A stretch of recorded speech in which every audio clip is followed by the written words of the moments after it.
దేవుని నామానికి వందనాలు. మీ అందరికీ మా ప్రత్యేకమైన వందనాలు తెలియజేస్తూ ఉంటున్నాం. దేవుని సహవాస సందేశాలు అని మా టీవీ కార్యక్రమంను వీక్షిస్తున్న ప్రేక్షకులందరికీ మా హృదయపూర్వకమైనటువంటి వందనాలు. ఈ సమయంలో మా నాన్నగారు అయినటువంటి రెవరెండ్ కె జాన్ దేవపుత్రుడాయ్ గారు వచ్చి దేవుని వర్తమానాన్ని అందిస్తూ ఉండగా దయతో శ్రద్ధగా మీరందరూ విని దేవుని ఆశీర్వాదాలు పొందాలని ప్రభు పేరట మీకు ఆహ్వానాన్ని తెలియజేస్తుంటున్నాను. ప్రభునందు ప్రియులారా, మరొకసారి దేవుని వాక్యము చెప్పడానికి, మీరు వినడానికి అవకాశము దేవుడిచ్చినందుకు దేవునికి స్తోత్రాలు చెల్లిస్తున్నాను. మహిమ ఘనత ప్రభావములు దేవునికే చెల్లునుగాక. మోసపోకుడి అనేటువంటి వచనం మీద, ఆ అంశం మీద పోయినసారి మనము విగ్రహముల విషయంలోనూ, అలాగే బొమ్మల విషయంలోనూ, అలాగే ఫోటోల విషయంలోనూ మోసపోవద్దు అనేటువంటి వాక్యమును మీరు విన్నారు. ఈసారి కూడా మోసపోవద్దు, మోసపోకుడి అని రెండవ విషయంలో మనం ముందుకు సాగుదాం. అనేక విషయాల్లో మోసపోతున్నాం. దేవుని వాక్యము క్షుణ్ణముగా వ్రాయబడి ఉంది. చక్కగా పరిశుద్ధాత్ముడు మనకు వ్రాసిచ్చినాడు. వ్రాసిచ్చినటువంటి వాక్యములో చాలామంది మోసపోతున్నారు. ఈరోజు కూడా మోసపోకుడి అనే అంశం మీద రెండవ ప్రసంగము చేస్తున్నాను.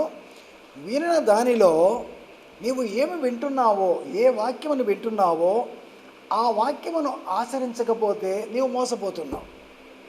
విన్న వాక్యమును నువ్వు వింటున్నావు, ఆ విన్న దానిలో నీవు ఆచరించకపోతే, లేదా ఆ వాక్యములో నీవు నీ జీవితాన్ని కొనసాగించలేకపోతే నువ్వు నిజముగా మోసపోతున్నావని ఈ వాక్యము తెలియజేస్తుంది. కనుక ప్రియమైన దేవుని బిడ్డలారా, వాక్యమును వింటున్న ప్రతి ఒక్కరు కూడా మోసపోకుండా చూసుకోవాలి.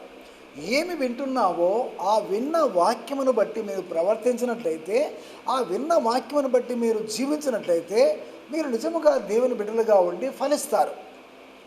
లేదా మీరు వినకుండా పోతే, లేదా విన్నాను అని చెప్పుకుంటూ విన్నదాన్ని బట్టి నీవు ఆచరణలో తీసుకురాకపోతే నువ్వు మోసపోతున్నావు. దాని గురించి మనం విందాం. యాకోబు పత్రిక 1వ అధ్యాయం 22వ వచనంలో ఇలాగున రాయబడింది. మీరు వినువారు మాత్రమే ఉండి మిమ్మను మీరు మోసపరుచుకోకుండా వాక్య ప్రకారం ప్రవర్తించువారునై ఉండుడి అని వాక్యంలో ఉంది ఇక్కడ. కనుక మీరు వినువారు మాత్రమై ఉండి మిమ్మను మీరు మోసపుచ్చుకొనకుండా వాక్య ప్రకారం ప్రవర్తించువారునై ఉండుడి. వాక్య ప్రకారము ప్రవర్తించని వారు లేరు గనక పరిశుద్ధాత్ముడు యాకోబును ప్రేరేపించి ఈ వాక్యమును రాయిస్తున్నాడు. మరి 23వ వచనంలో మనం చూసినప్పుడు, ఎవడైనను వాక్యమును వినువాడై ఉండి ఆ ప్రకారం ప్రవర్తింపని వాడైతే వాడు అద్దములో తన సహజ ముఖమును చూచుకునేటువంటి మనిషిని పోలి ఉన్నాడు. వాడు తాను చూచుకొని అవతలికి పోయి తాను ఎట్టివాడో తాను ఎరగడు. ఇప్పుడు ఉదాహరణకు అద్దములో ఇంట్లో చూసుకుంటాము, మరి వెంట్రుకలు బాగున్నాయి కదా, మరి డ్రెస్ బాగుంది కదా అని అనుకుంటాం. అద్దంలో చూసినంత మటుకు నీ డ్రెస్సు బాగుంటుంది, తర్వాత నీ వెంట్రుకలు, నీ పాపటి, తర్వాత ఇవన్నీ కూడా బాగుంటాయి. నువ్వు బయటికి వెళ్ళిన తర్వాత ఆ పాపటి చెదిరిపోవచ్చు, లేదా నీ వెంట్రుకలు చెదిరిపోవచ్చు. అయితే నీవేమనుకుంటావు? నువ్వు బయటికి వెళ్ళిన తర్వాత నేను అద్దంలో చూసుకున్నాను కదా, నా వెంట్రుకలు అలాగే ఉంటాయి, నా పాపటి అలాగే ఉంటుంది, డ్రెస్ కూడా అలాగే ఉంటుంది అనుకుంటావు. కానీ నువ్వు ప్రయాణం చేస్తున్నప్పుడు ఏ మరక మీద పడిందో, లేదా నీ వెంట్రుకలన్నీ చెదిరిపోవడం గాలి వల్ల జరిగినాయో ఆ సంగతి నీ వెరుగవు. అలాగనే వాక్యమును విను ప్రతివాడు కూడా అద్దములో తన సహజ ముఖమును చూచి ఆ తర్వాత బయటికి వెళ్ళిన తర్వాత తాను మర్చిపోయేటువంటి వాడుగా ఉండగా, నీవు కూడా వాక్యమును వింటున్నావు కానీ నేను వాక్యానుసారంగా జీవిస్తున్నానులే అని చెప్పి నువ్వు అనుకోవచ్చు. అది దేవునికి నిజముగా చాలా ఇష్టమైన విషయము కాదు. కనుక మనము మోసపుచ్చుకోకుండా చాలా జాగ్రత్తగా, ఏ వాక్యమును వింటున్నావో ఆ వాక్యమును ఆచరణలో తీసుకురావడానికి ప్రార్థనాపూర్వకముగా దేవుని అడిగి ప్రార్థన చేస్తూ, ప్రభా ఈ వాక్యములో నేను నిలబడలేకపోతున్నాను, ఈ వాక్యము నేను అనుసరించలేకపోతున్నాను కనుక ఈ వాక్యమును అనుసరించేటువంటి ధన్యత నాకు దయచే ప్రభా, అటువంటి మనస్సు నాకు దయచే ప్రభా అనగా ఆ వాక్యమును బట్టి నన్ను నేను సర్దుకుంటూ నేను ఎక్కడ వాక్య ప్రకారంగా జీవించలేకపోతున్నాను అనేటువంటి సందర్భాన్ని నేను గుర్తించి దానిలో నిలబెట్టు ప్రభు అని ప్రార్థన చేయాలి. అలాగే 24వ వచనంలో కూడా ఇలాగ రాయబడి చూడండి. అయితే స్వాతంత్రమునిచ్చు సంపూర్ణమైన నియమములో తేరి చూచి నిలకడగా ఉండువాడెవడో వాడు విని మరచువాడు కాక క్రియను చేయువాడై ఉండి తన క్రియలలో ధన్యుడగును. అంటే వాక్యమును విని మరచువాడు కాక అంటున్నాడు.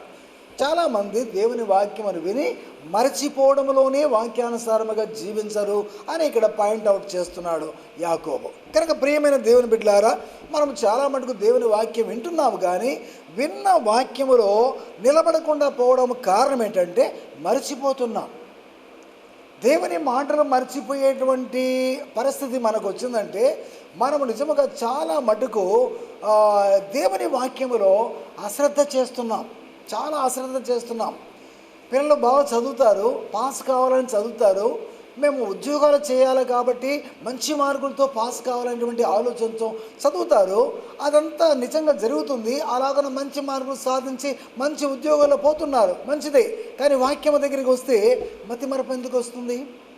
వాక్యం దగ్గరికి వచ్చినప్పుడు ఎందుకు ఆ వాక్యాన్ని మర్చిపోతున్నావు?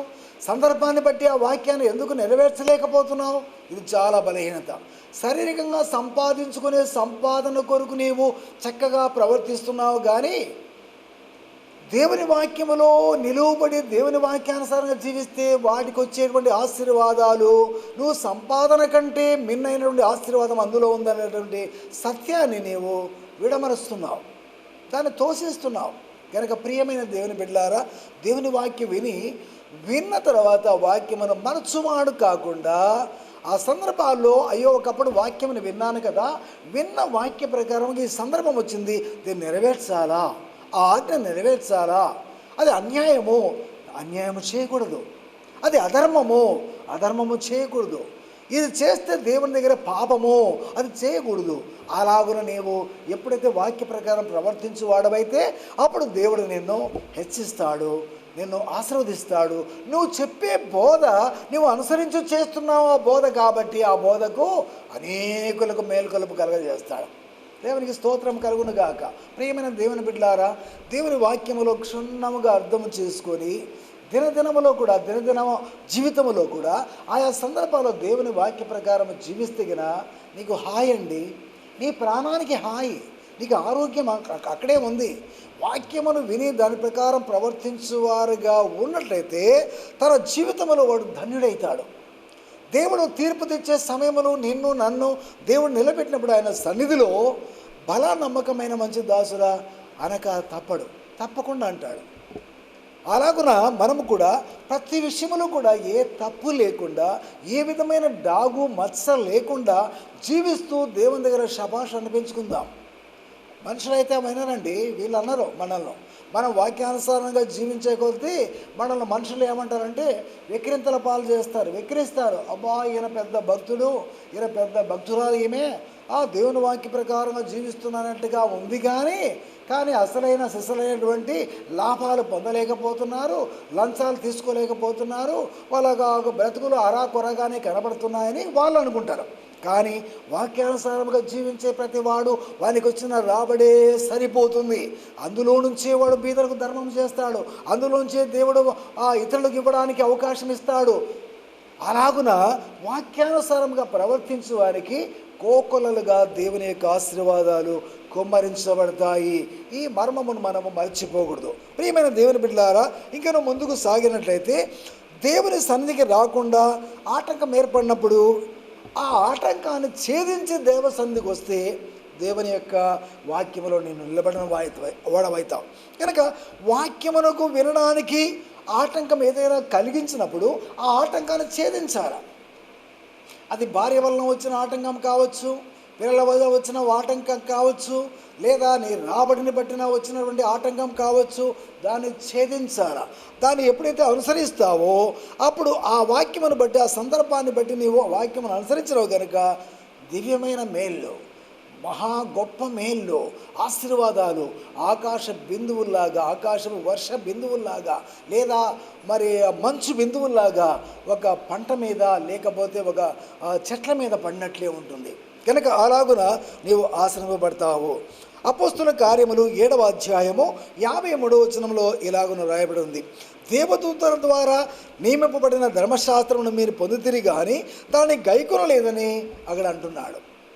ఇశ్రాయేలు ప్రజలారా, దేవదూతల ద్వారా నియమింపబడినటువంటి ధర్మశాస్త్రం మీరు పొందినారు కానీ దాన్ని మీరు గైకొనలేదు. అందుకే మీకు ఆ క్షుద్బాధ, అందుకే మీకు కరువులు వస్తున్నాయి, అందుకే మీకు బాధలు వస్తున్నాయి, అందుకే మీ పిల్లలు సరిగా పెరగలేకపోతున్నారు, వారు మంచి స్థితిలోనికి రాలేకపోతున్నారు అని ఈ వాక్యం మీద మనం నేర్చుకోవచ్చు. కనుక ప్రియమైన దేవుని బిడ్డలారా, దేవదూతల ద్వారా నియమింపబడినటువంటి ధర్మశాస్త్రం మీరు పొందినారు కనుక అటువంటి దాన్ని మీరు గైకొనలేకపోతున్నారు.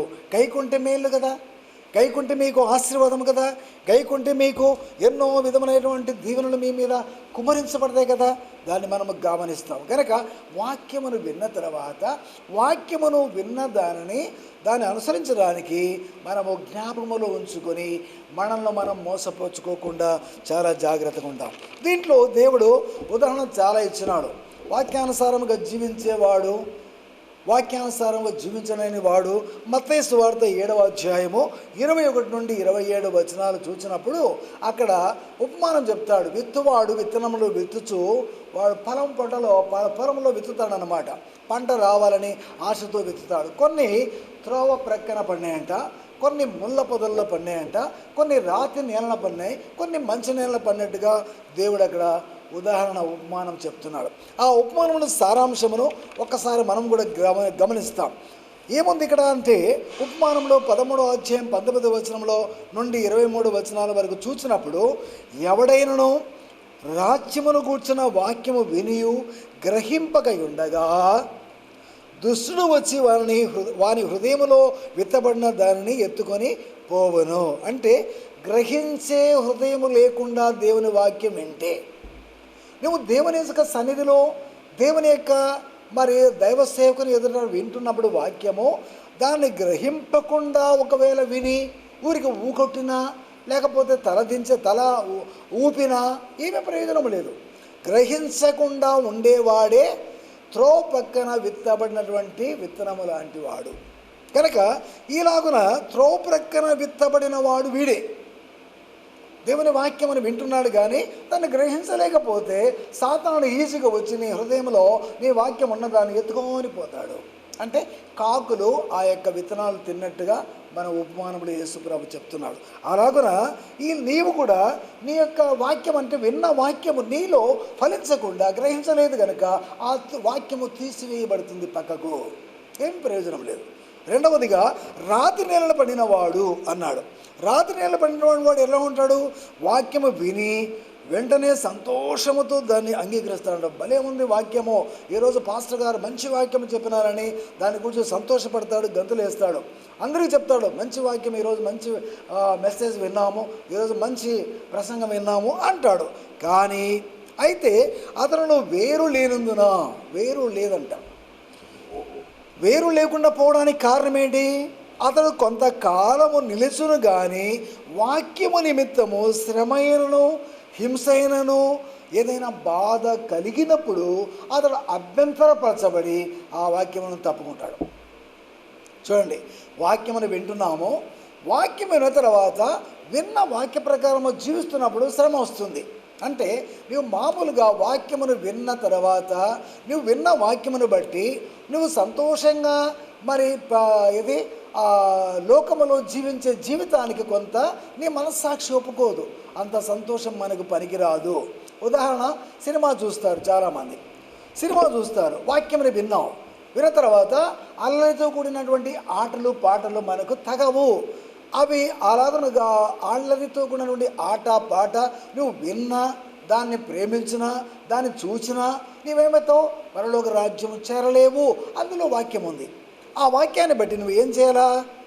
ఆ వాక్యమును నెరవేర్చడానికి సినిమా చూడకూడదు, డ్రామా దగ్గర ఉండకూడదు, తర్వాత సీరియల్ దగ్గర ఉండకూడదు. అవి తప్పించుకొని మనము తిరిగినప్పుడు ఆ వాక్యము నీలో ఏమైంది? ఫలిస్తుంది. శ్రమ, అబ్బా నేను సినిమా చూడలేక ఉండలేనే, సీరియల్ చూడలేక ఉండలేనే అనే శ్రమ వచ్చింది అక్కడ. ఆ శ్రమ ఏం చేయాలి? నువ్వు అనుభవించాలా? వద్దు, అవసరం లేదు. నేను వాక్యమును విన్నాను కనుక ఆ వాక్యానుసారంగా జీవిస్తాను, ఇంకా సినిమా ఎత్తిపడే. ఆ స్త్రీల వద్దు నాకు చూడను, చూడరాని చూసడం వలన కళ్ళు చేసిన పాపము, వినరాని వినుట వలన చెవులు చేసిన పాపము అని మనకు తెలుస్తుంది కనుక వినరాని వినకుండా చూడరానివి చూడకుండా నువ్వు ఎప్పుడైతే వాటిని నువ్వు దూరపరుచుకుంటావో నువ్వు ధన్యుడవు. అదన్నమాట. అలాగున రాత్రి నేలన పడినటువంటి వాడు ఎవడంటే ఇట్లాంటి శ్రమ వస్తే, అంటే సినిమా బాగా చూసేవాడు, బాగా సీరియల్ చూసేటువంటి వారు, అబ్బా సీరియల్ చూడకపోతే ఎట్లా అని చెప్పేసి వాక్యం నుంచి బయటికి వచ్చేస్తాడు. వాడే రాత్రి నేలన పడినవాడు. అంటే కొంతవరకు వాక్యం బాగుందని హెచ్చరిక పొంది తర్వాత సంతోషపడుతున్నాడు, కానీ ఆ సంతోషంలో దేవుని వాక్యం బట్టే సంతోషంలో జీవితంలో నిలబడలేకపోతున్నాడు. వీడే రాతి నేలన పడినటువంటి విత్తనము లాంటి వాడు. కనుక మూడవదిగా ముండ్ల పొదలలో పడినటువంటి ముండ్ల పొదలలో విత్తబడిన వాడు వాక్యం వినువాడే కానీ ఐక విశాలాలు, అంటే లోక సంబంధమైన ఆరాటలు, ధనము ధాన్యము సంపాదించాలా, నేను బాగా బ్రతకాలా, తర్వాత నా పేరు ప్రతిష్టలు బాగా రావాలా అని ఐక విచారమును బట్టి, ధనమోసమును బట్టి ఆ వాక్యము అణచివేయబడుతుంది. నీవు ఎలాగున్నావా? దేవుని వాక్యం వింటున్నావు కానీ మోసపోతున్నావు. ఏదైనా ఐక విచారం, నాకు అది కావాలా ఇది కావాలా, అనవసరముగా నేను సంపాదించాలా, అంటే అనవసరముగా నేను ఎక్కడైనా పని చేయాలా, నేను సంపాదన ఎక్కువ కోరుకోవాలా అని చెప్పినప్పుడు ఈ ముండ్ల పొదల్లో పడినటువంటి విత్తనం ఎలాంటిదంటే ధనమోసము చేత, తర్వాత ఐక విచారము చేత నీ ఆశలు కోరికలు ఉన్నాయి, లోకములో అనుభవించాలా, అది వినాలా, అది చేయాలా, ఇది తాగాలా, తినాలా అనేటువంటి మోసకరమైనటువంటి నీ యొక్క బిహేవియర్ను నీవు సర్దుకోకుండా, అంటే దానికి ప్రకారముగా జీవించడానికి ఇష్టపడుతున్నావు అన్నమాట. దాన్ని బట్టి ముండ్ల పొదల్లో పడినటువంటి